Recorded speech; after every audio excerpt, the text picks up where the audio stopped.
こんにちは。今からハイブトップフィーディングシステムというものを工作します。ハイブっていうのは巣箱、トップっていうのはてっぺん、フィーディングっていうのは餌をあげる、給仕システムっていうのは基準。どういうことかというと、まず、ニュークボックス、このニュークボックスの説明をします。日本の用法ではあまり馴染みがないものだと思いますけれども、5枚箱です。5枚巣枠が入るようになっています。これで何をするかというと、主にですけど、女王蜂を育成したり、人工分蜂をさせて、少しずつ、大きくしていく。そのために、これまではもうちょっと大きな木の巣箱を使っていたんですけど、無駄なスペースっていうのができてしまうんですね。例えば、この1枚だけから、増やしていきたいときに、10枚巣箱とかに入れると、なんていうんだろう。無駄なスペースが多いんですよ。その代わりに、このニュークボックスを使うと、蜂の密度が高い状態で、蜂を増やしていくことができる。それは効率的な増やし方と言われているんですね。それで、蜂が増えた、この5枚以上、もう6枚目を入れなきゃ、6枚目の巣枠を刺さないといけない状況になったら、用意してやる、いつも使う木の巣箱ですね。それに移して、蜂を少しずつ増やしていく。ということをやります。これが、ニュークボックスというものです。これは、もともと、なんていうのかな、1枚のプラスチックの板、切り込みに入ったプラスチックの板で届くんですけど、それを組み立てると、こういう形になるんですね。それの組み立て方は、画面の隅っこに出しておくんで、ちょっと早送りですけど、参考になるようでした。で、ハイブトップフィーディングシステムをこれから作るんですが、ハイブトップフィーディングシステムの前に、これまでどういうふうに、給仕をしていたかっていうと、これまでは入り口にこう差し込んで蜂に給仕をしていたんですが、これの欠点っていうのは、よその蜂をこの給仕器にアクセスできてしまうんですね。そうすると、盗む蜂とか言って盗蜂って言うんですけど、例えばこの巣箱よりも強い群れ、強群が弱群めがけて、餌を奪う、そういう現象が起きてしまうんです。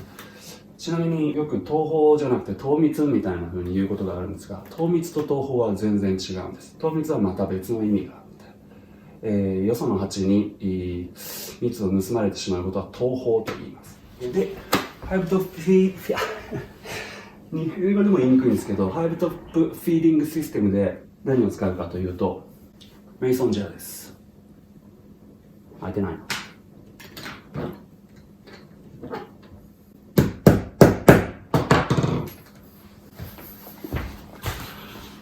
こういう穴をここにたくさん開けて、砂糖水をこの中に入れて、ダバッとひっくり返す。ちょっと押さないで、これ。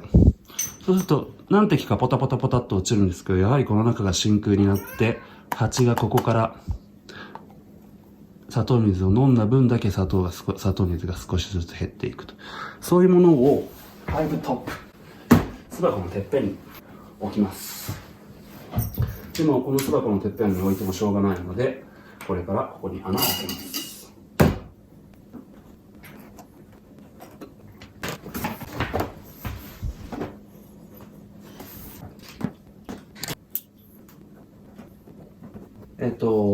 蜂に給仕するんだとびっくりされた方もいるかもしれないんですが、蜂ってすごいたくさんの糖分を必要とするので、自分たちが集めた蜜だけでは足りない場合があるんですね。特に養蜂は蜂をどんどん増やしていくのが仕事ですから、